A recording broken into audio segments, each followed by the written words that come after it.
Is this all your things you want to bring?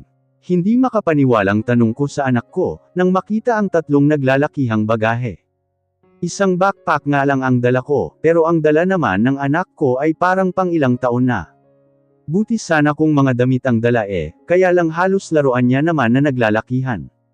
Yes mommy, since Tito Samuel told me to bring the things I wanted to bring in the Philippines. I wanted to show this to Grandma and Grandpa, excited na saad nito at marahang napatalon pa. Napangiwi naman ako dahil sa sinabi nito. Kahit anong mangyari ay hindi ko talaga hahayaang dalhin namin lahat ng laruan niya. At anong sabi ni Kuya sa kanya? What do you mean by that?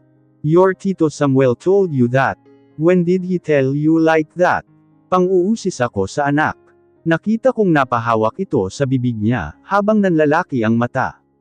Napailing na lang ako dahil sa pinapakita pa lang nito, ay mukhang may alam nga siya. You know that I hate liars, right? So tell mom, what Tito Samuel told you. Seryoso kong saad sa kanya, kaya nakanguso naman ito. Kahit spoiled sa material na bagay, ay alam kong may takot pa rin naman siya sakin. Si Tito kasi, don't tell you daw that we were going to Philippines na. He told me that 6 days ago. I'm sorry for not telling you that mom. Pilit itong nagtatagalog, pero naging kanyo na ang pananalita niya. Pag ganito na siyang mag-explain, ay hindi mo na magawang magalit. She's so adorable in her own way. Kahit 4 na taon pa lang ay hindi na ito bulol, at sadyang matangkad sa mga kaedad niya sa totoo lang. Huwag kang magpapaniwala doon. Basta don't do that again ha. Tumango naman ito kaagad, at niyakap ako sa baywang. May sense din pala ang pagturo ni Kuya kay Sanya manag-alog. Masyadong fast learner din ang anak ko, kaya madali lang ito sa kanya. Let's go to the airport na po. I'm really excited to meet your parents mom. Nagpahila na lang ako sa kanya, pero napahinto din dahil sa mga gamit niyang dadalhin namin. We don't need to bring all of that things. You have to decide what to bring. It is you or your things. Napangisi naman ako nang makitang nanlaki na naman ang mata nito. Natatawa na lang ako pag lagi niyang ginagawa yun, dahil parang ang oo niya. Ang cute niyang tingnan pag ganyan, at pag nahihirapan siya, ay laging ganyan ang ekspresyon ng mukha niya. Okay, I'll just leave things here in Canada. Napangiti naman ako, dahil sa naging choice niya. Hinawakan ko na ang kamay niya, at sabay kaming naglakad papunta sa sasakyang hahatid sa amin sa airport. Nakasunod naman sa amin si Mariela, at ang iba pang kasambahay na dala ang mga bagahe namin. Hindi naman talaga importante ang inimpake ng anak ko, buti na lang at pinag-impake ko ito kagabi. Pinuno ko lang ang bag niyang pink, ng mga importanteng gamit. And she's wearing her pink bonnet with pink boots, then pink jacket and her pink jeans. Hindi halatang adik sa pink ang anak ko. While I'm just wearing sweater and jeans, dahil ang lamig-lamig dito sa Canada. Time check 4 AM in the morning. Sanay na kasi masyado si Sanya, na maagang gumising, kaya ang hyper niya na. Mas nauna pang nagising sakin, dahil alam niyang aalis kami. Nagising na lang ako sa ingay niya, habang nag-iimpake ng mga dadalhin niya. Tinanong ko kung bakit gising na siya, pero ang tanging sinasabi niya lang sakin. I can't sleep po. Then you're so loud while sleeping. You keep on saying I hate you Hailey. Bangungot nga iyon kung tutuusin. Hindi na ako muling nakatanggap pa ng kahit na anong balita sa Pilipinas, maliban sa parents ko. Hindi ko pa rin alam kung hanggang ngayon, ay napapatawad ko na sila sa mga nagawa nila sa akin noon. Mag-iingat ka dito Mariela ha, pagbutihin mo pa ang pag-aaral mo. Lagi akong tatawag dito. Yun ang huli kong bilin dito, bago kami tuluyang lumisan sa bahay. Do you want to take a nap?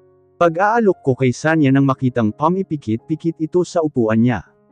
Can I? You won't leave me here if I take a nap. Mahina akong natawa, dahil kung ano-ano ang mga naiisip nito. Ang daldal mo? Of course I'll do that later. Pang-asar ko pa dito, kaya dinilat nito ng malaki ang mata niya. I want sleep na nga lang, pinanggigilan ko ang pisngi niya, saka ito pinaghahalikan. I won't do that to my precious jewel. Sleep now. I was just kidding. Magsasalita pa sana ito nang sininyasan ko siyang isip ang mouth niya. Ginawa naman niya ang sinyas ko, kaya ipinikit na lang nito ang mga mata niya. Tinawagan ko naman ang number ni Kuya, dahil nasa kanya ang ticket namin ni Sanya. Where are you now? Papunta na kaming airport, kaya bilisan mo na dyan, saad ko dito at sinandal ang likod ko sa upuan ng kotse, at bahagyang pumikit dahil parang inantok ako bigla. I'm already here in the airport. I didn't expect na sasama ka talaga, I'll just wait here. Hindi nga niya plinano dahil masyado itong biglaan. Kaloka naman kasi itong si Kuya eh. Hindi halatang planado mo no. Kung ano-ano pang tinuturo mo sa anak ko. Humanda ka talaga sakin pag nagkita tayo, nang gigil kong saad dito. Tinawanan lang ako ng loko sa kabilang linya. You'll thank me after this, sister. By the way, I didn't inform dad and mom about this, so keep quiet. We will surprise them. Kahit hindi ko siya nakikita ay alam kung tuwang-tuwa ito. Hindi ko naman siya masisisi dahil ito ang laging nasa tabi ni na dad, noong panahong nangungulila sila sa amin ng anak ko. I really don't know what to say if we get there. Should I say sorry first? You don't have to feel they. Just be yourself and everything will be okay. Napalunok ako ng mariin. Sana nga, mommy, wakey up na ikaw. Naalimpungatan ako dahil sa ingay ni Sanya. Ang sarap na sana ng tulog ko eh. What is it? Nakita kong ngumuso siya sa harapan ko, saka tinuro ang nasa gilid na bahagi ng kinauupuan ko. Napaayos ako ng upo, nang makitang nakasandal pala ako sa katabi kong pasahero. Bigla kong nakalimutan na nasa eroplano pala kami. Baka tinuluan ko pa ng laway, kakahiya talaga. Nawala ang atensyon ko dito, nang may marinig na mag-flash. Sinaman ko ng tingin si Kuya, na nasa kabilang linya na parang kanina pa hawak ang cellphone niya. Inirapan ko ito at hinarap ang lalaking nasandalan ko kanina. Magana nitong kinakausap ang anak ko, kahit nasa pagitan nila akong dalawa. What's your name po? Himala at kumakausap ito ng iba. Hindi kasi siya mahilig magtanong, pero ngayon ay parang nag-iba ang ihip ng hangin. I'm Luan Saavedra, how about you little girl? Anong role ko dito? Tagapakinig ng usapan nila. Gusto ko pa sanang matulog pero parang nawala ang antok ko, dahil sa kahihiyang nagawa ko. Kumuha na nga lang ng tiket si Kuya, hindi pa kami magkakatabing tatlo. Thankful rin naman ako, at nasa tabi ko ang anak ko. I'm Sanya Zamora po, this is my mommy, Annabel Zamora. Nakangiting pagpapakilala ng anak ko, saka tinuro pa ako ng hintuturo niya. Hilaw naman akong ngumiti dun sa Luans, tipid naman itong ngumiti sakin. Hi Miss Annabel, I'm Lance at your service. Medyo nawala ang ilang ko dito, dahil may sense naman siyang kausap. Nilahad pa nito ang kamay sa harapan ko, kaya walang pagdadalawang isip ko naman itong tinanggap. I'm okay with Annabel. Nice to meeting you Luans. Feeling ko bakasyonista ito sa Pilipinas, dahil halatang banyaga naman ang lahi nito. So, you're going to Philippines for vacation. Napangiti naman ako dahil sa pagsasalita niya, hindi pala ako matutuyuan ng laway. We will be staying here for good. Tugon ko naman dito, at hinarap ang anak kong busy sa pagbabasa ng magazine, na binigay ng flight attendant kanina. Are you hungry? What do you want to eat? Pang-uusis ako dito. Humarap naman ito sakin, at hinawakan ang maliit niyang tiyan. I want to eat chocolate po. Napangiwi ako sa sinabi niya. Chocolate talaga. Saan naman kami kukuha ng chocolate dito? Lumingon ako sa pwesto ni Kuya, at sinenyasan itong lumapit. Mabuti na lang at nasa amin ang atensyon niya, kaya mabilis itong tumalima. May chocolate ka bang dala? O kaya pwedeng pa-ask sa flight attendant kung meron man sila. Si Sanya kasi baka iyakan ako pag walang chocolate. Bulong ko dito, dahil nakakahiyang iperinig kay Luans. Nakita kong may hinalungkat siya sa bag niya, kaya bumalik na ako sa kinauupuan ko. Akmang aalis na si Kuya nang tawagin siya ni Luans. Excuse me, you don't have to ask them. I have a 1 box of chocolate here in my bag. Tumungo na lamang si Kuya dito, at bumalik sa kinauupuan niya na may kakaibang ngiti sa mga labi niya. Humarap naman si Luan sa pwesto namin, at binigay sakin ang isang box nga ng chocolate. You can have these. Pakibigay na lang kay Sanya. Nanlaki naman ang mata ko, nang marinig siyang magtagalog. He's so fluent in Tagalog. Hindi ko akalaing nakakapagtagalog siya. Nagtatagalog ka pala. Hindi makapaniwalang tanong ko dito, kahit obvious naman. Narinig ko pa ang mahinang tawa niya. That's one of my talent, my lady. Napanguso naman ako sa sinabi niya. Sana all na lang talaga at maalam sa mga ganyan. Hey, bigay ni Luan sa'yo? Say thank you to him. Before you pa niyan ha, paalala ko sa anak ko. Tumango naman ito sakin, at bahagyang lumuhad sa upuan niya. Thank you Mr. Luans, I really love this po, masayang pagpapasalamat nito. You're welcome, just call me Tito, or Papa Luans if you want. Napahagikak naman ang anak ko, dahil sa narinig. Seryoso, okay lang sa kanyang tawagin siya ni Sanya ng ganun. Really? I don't have a papa po, so I'll call you papa then. Biglang sumikip ang bandang dibdib ko, dahil sa sinabi ng anak ko. Sobrang inosente niya sa ganitong bagay, kahit kailan ay hindi ako nag-open about sa totoo niyang daddy. Hindi rin naman siya nagtanong, kaya mas mabuti na yun. Pero noong sinasabi niya yun, ay alam kong wala itong kaalam-alam. Is that so? I'd love you to be my daughter. Let's see each other again, alright. Tumango naman ang anak ko, at may kinuhang papel sa bulsa niya. This is my mommy's number po, you can contact her if you want to visit me. Napanguso ako dahil hindi ko ini-expect yung gagawin niya. Lagi kasi siyang may contact number ko sa bulsa niya, kahit saan man siya magpunta, in case of emergency at tawagan ako. Okay lang sa'yo Belle. Tumango naman ako dito dahil wala namang problema. Ilan lang kasi ang nakaka-close ni Sanya kaya dapat lang.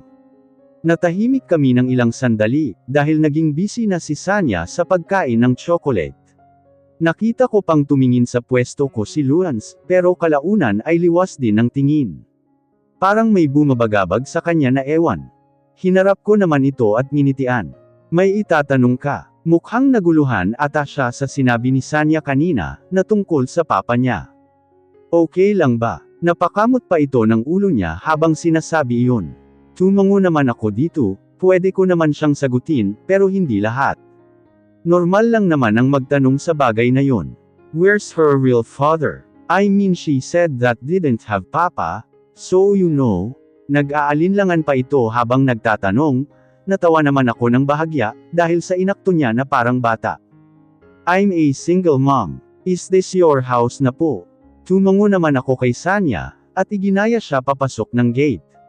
Sinadya talaga namin ni Kuya na hindi ipapark yung sasakyan sa loob, para hindi sila magising. Parang sumakit nga ang pang-upo ko sa tagal ng biyahe namin, inabot pa talaga kami ng gabi kasi ang daming arte ni Kuya. Papasok na ba tayo? Pagtatanong ko kay Kuya, sinenyasan niya naman akong sandali lang. Tumango naman ako dito, sa kanya kinuha ang phone at nilagay sa tenga niya. Mukhang may tinatawagan pa siya. Are you excited to meet them? Nakangiti kong tanong kay Sanya. She giggled and hugged my waist. Tumango naman ito sakin at impit na tumili. Hindi ba halatang excited siya sa pinapakita niya? Yes po, I really want to meet them. Napabuntong hininga na lamang ako. Kung hindi lang sana sa kartihan ko noon, ay malamang matagal na silang nagkita. Natutulog na po ba sila? Napalingon naman ako kay Kuya nang magsalita ito. Sino naman ang tinutukoy niya? Yes po sir, kanina pa. Sandali lang po at pagbubuksan ko kayo ng pintuan, narinig kong sagot sa kabilang linya. Sa pag-uusap pa lang nila, ay alam kong kasabwat niya ito sa surprise niya. Okay, thank you, huling wika nito bago binaba ang tawag. Humarap naman siya sa amin ng anak ko, at mukhang mag-e-explain ng gagawin namin. Nakakakaba, since natutulog na sila sa kwarto nila, papasukin lang natin yun. Saka mo i-on yung ilaw nila Belle, ikaw naman Sanya, tumabi ka sa gitna nila, at ako naman ang bahala sa confetti, napangiwi ako sa sinabi niya. Yun na yun. Pero bakit may pa-confetti pang nalalaman? Yes tito, maligayang sagot naman ng anak ko. Napalingon sila sa akin nang hindi ako umimik. Tumango na lamang ako, para wala ng problema. Kung magrereklamo ako ay malamang natatagal lang kami dito sa labas. Napaigtad pa ako noong bumukas ang pintuan ng mismong mansyon. Natulala ako nang wala sa oras, nang makitang wala itong pinagbago, I miss my home. Pumasok naman kami at sadyang namangha ang anak ko sa nakita. Hindi mawala sa mata nito ang kislap, at ang boses nito na maririnig mong, "It's really big in person po pala ng house nyo. Tito, show me the pictures of your house po, pero it's not that big. Really didn't expect this big." Mangha pa rin itong naglibot ng tingin sa buong bahay. Sa Canada naman kasi ay hindi masyadong kalakihan, pero sapat na sa aming dalawa, kasama ang dalawang kasambahay. Hindi rin talaga ako natutong magluto at maglinis ng bahay, kaya wala akong choice kundi ang mag-hire ng kasambahay. "Ready na kayo?" Sabay naman kaming tumungo ni Sanya sa kanya. Sumunod naman kami, nang maglakad na ito papunta sa kwarto nila Dad. Nadaanan pa namin ang kwarto ko. "That's my room, Sanya. Oh look." Excited kong asal sa anak. Napalingon naman siya sa tinutukoy kong kwarto, namilog naman ang mga mata nitong binalik sakin ang tingin. "Can I see it? As in now na. Ba't ang kanyo muna?" Gusto ko sana itanong, pero wag na lang, at baka iyakan pa ako, dahil inaasar ko ang pananalita niya. "Wag kayong maingay. Later nyo nang tingnan ang kwarto ni Mommy, dahil dyan naman kayo matutulog mamaya." Pareho kaming napanguso ng anak ko, dahil sa sinabi ni Kuya. Ang hina na nga ng boses namin, pero dinig na dinig niya pa. Huminto kami sa mismong pintuan ng kwarto nila. Napalunok ako ng mariin, dahil sa iba't ibang nararamdaman. May parte sa akin na kinakabahan, excited at masaya. "Papasok na tayo ha," hindi ko na siya magawang sagutin, dahil binuksan na nito ang pintuan. Pumasok naman kaagad siya, saka sumunod ang anak ko, samantalang ako ay dahan-daang sumunod sa kanila. Nagpakawala ako ng isang malakas ng buntong hininga. Dilim ang bumungad sa akin, kaya dumiretso ako sa switch ng ilaw. Nasa gilid naman si Kuya at si Sanya, ay dahan-daang gumapang sa gitnang bahagi ng kama. On the count of 3, 1, 2, and 3. Nanginginig ang kamay kong pinindot ang switch. Napapikit pa ako dahil sa sinag ng ilaw. "What's happening?" Napamulagta ako ng madinig ang matinis na boses ni Mommy. "Grandma, surprise." Kung matinis ang boses ni Mommy, ay mas matinis naman ang sa anak ko. Tumili pa ito at pinugpog ng halik ang pisngi ni Mommy. Parang hindi ko magawang kumurap, habang pinagmamasdan si Mommy at Daddy. Marami nang nagbago sa physical na anyo nilang dalawa, dahil na rin sa panahon at edad nila. Pumuti na ang ibang bahagi ng buhok nila, pero hindi pa rin mawawala ang aura nilang maganda. Nanubig naman ang mga mata ko, nang makita ang ayos ni Daddy. Sobrang laki ng pinayat nito, at nanatiling nakahiga habang nagtatakang nakatingin sa anak ko at sa mini Kuya. Surprise! Nanginginig ang labya ko, habang sinasabi ko iyon sa kanila. Saka palang siguro nag-sink in sa utak nila ang lahat ng nangyayari. Humagulgol ng iyak si Mommy, kaya mas lalo akong naiyak. Si Daddy naman ay tulalang nakatitig sakin, na parang natatakot na kumurap. Na parang sa oras ng pagkurap nito, ay mawawala ako sa paningin niya. Oh my God! Ang baby at ang apo ko. Hindi ko ito ini-expect, pero sobrang saya kong makita kayo. Napayuko ako nang maramdamang hindi tumitigil sa pagbuhos ang luha ko. Narinig ko na rin ang hikbi ng anak ko. "Grandpa, are you not happy to see us?" Napalingon naman ako kay Sanya dahil sa sinabi. Napakagatlabi naman si Sanya, na naghihintay ng sagot mula dito. "I'm just speechless. I didn't expect this to happen. Welcome my princess and to my baby." Dahan-dahan naman akong lumapit kay Daddy, nang makitang pinipigilan nito ang pagtulo ng mga luha niya. "I'm home, and we will stay here for good."